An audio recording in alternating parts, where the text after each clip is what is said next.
Sir Arthur Lewis was a St. Lucian economist, academic, and policymaker whose research prompted new ways of thinking about issues of poverty and underdevelopment. He was LSE's first black academic and the UK's first black professor.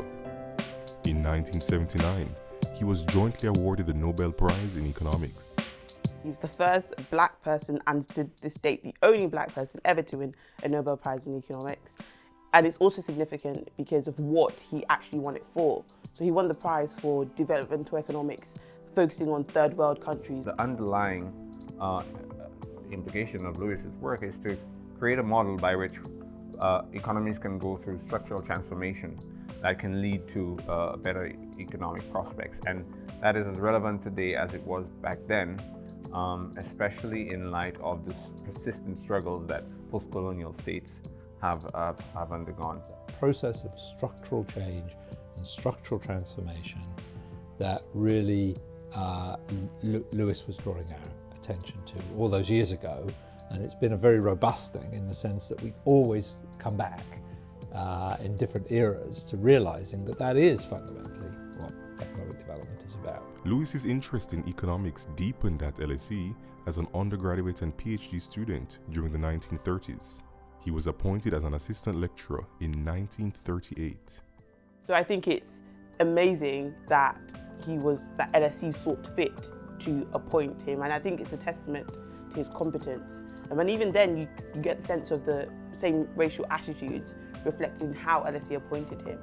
So it was very unusual, for example, to go to the Course of Governors at the LSE in order to confirm an appointment, but the director saw fit to have to do that.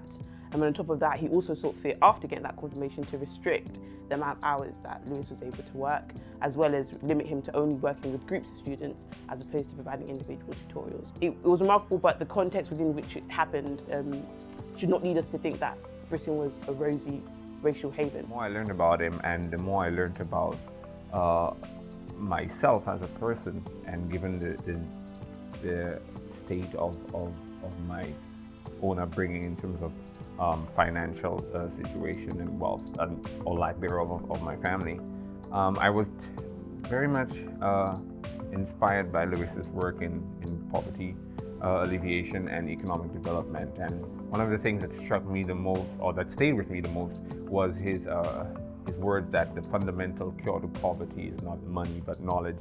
That inspired my whole academic pursuits from back then up until now. It's very important to me to have representation that actually matters, representation that doesn't feel forced, that doesn't feel like it was just tacked on at the end in the last 2 weeks where everyone's skipping because they've chosen their exam topics already. He forms a substantial part of anyone's learning about developmental economics or development in general. 40 years on from the Nobel Prize win, how has Lewis's research legacy shaped the work of the Department of Economics? The International Growth Centre here, which is funded by the Department for International Development joint with Oxford, but very much the themes that are explored there are related to Lewis's work, particularly the theme of urbanisation, which links to the work on the structural transformation, which he was keen on.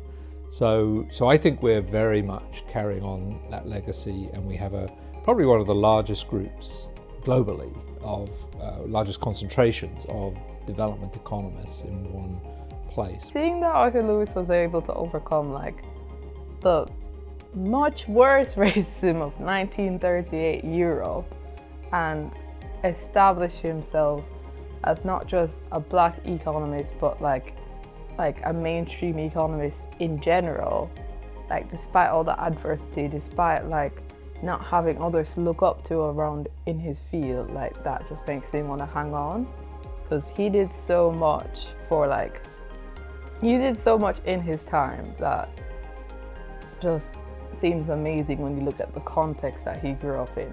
I think that Arthur Lewis was frankly a very remarkable and resilient person. He was able to believe in his work, believe in his dreams, believe in his competence, and go and seek those opportunities where he could advance that despite barriers.